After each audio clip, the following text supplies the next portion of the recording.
एक महत्त्वाची बातमी आहे। सीआयडीचं पथक आता बीडमध्ये दाखल झालंय। सीआयडीचे पोलीस अधीक्षक सचिन पाटील बीडमध्ये पोहोचलेत।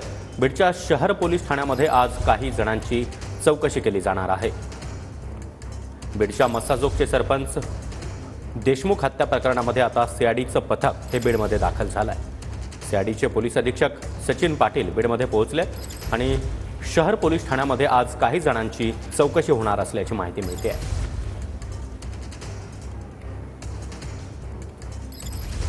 संतोष देशमुख हत्या प्रकरणाचे पडसाद राज्यभरात उमटलेले आहेत। यावरून जोरदार राजकारण देखील सुरू आहे। दुसरीकडे आता या प्रकरणाच्या तपासासाठी सीआयडीचं पथक हे बीडमध्ये दाखल झालं आहे। सीआयडीचे पोलीस अधीक्षक सचिन पाटील हे बीडमध्ये पोहोचलेत आणि आज शहर पोलीस ठाण्यामध्ये या प्रकरणात काही जणांची चौकशी देखील केली जाण्याची शक्यता आहे। एकीकडे स्थानिक पोलीस त्याचबरोबर सीआयडी आणि न्यायालयीन चौकशीद्वारे या संपूर्ण प्रकरणाचा तपास केला जातोय। त्याच संदर्भात आता सीआयडीचं हे पथक बीडमध्ये दाखल झाला आहे।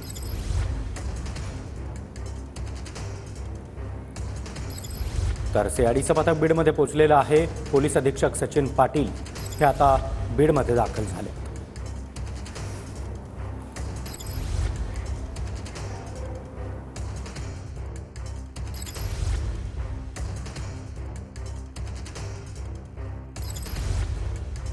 आणि या संदर्भात अधिक माहिती देण्यासाठी आमचे प्रतिनिधी महेंद्र मुधोळकर आपल्यासोबत आहेत। महेंद्र, सीआयडीचं पथक आता बीडमध्ये पोहोचलंय। काही जणांची आज चौकशी केली जाणार आहे।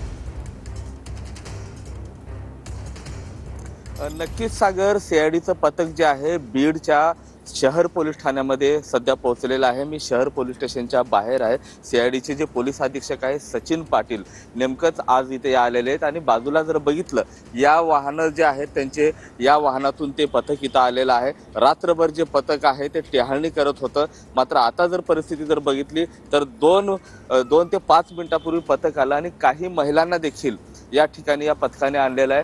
आता वाल्मिक कराड जे आहेत त्यांच्या संपर्कातल्या या महिला आहेत का? काल जसं संध्या सोनवणे यांना चौकशीसाठी आणलं होतं, जवळपास 8 तास संध्या सोनवणे यांची चौकशी झाली होती आणि त्याचप्रमाणे आज पुन्हा एका महिलाला इथं आणलेलं आहे। आता त्यांचीही चौकशी सुरू आहे। ही महिला कोण आहे हे माहिती नाहीये, कारण चेहऱ्यावरती स्कार्फ बांधून त्या ठिकाणी सीआयडीच्या कार्यालयात त्यांनी गेलेले आहेत आणि ही जी गाडी आहे या गाडीमधून ती महिला नेमकीच या ठिकाणी उतरलेली होती। महिला जे आहे कोण आहे माहीत नाही, मात्र महिलेसोबत सीआयडीचे जे महिला अधिकारी आहे त्या देखील या ठिकाणी होत्या आणि आतमध्ये जर बघितलं तर आता त्यांची चौकशी सध्या सुरू आहे। चौकशी अंती नेमकं वाल्मिक कराडांसोबत त्यांचं काय संबंध आहे, कोणासोबत त्या संपर्कात होत्या हे मात्र आता थोड्याच वेळात स्पष्ट होणार आहे। सागर, नक्कीच महेंद्र, या चौकशीकडे आपलं लक्ष असेलच। धन्यवाद तुम्ही दिलेल्या या माहितीसाठी।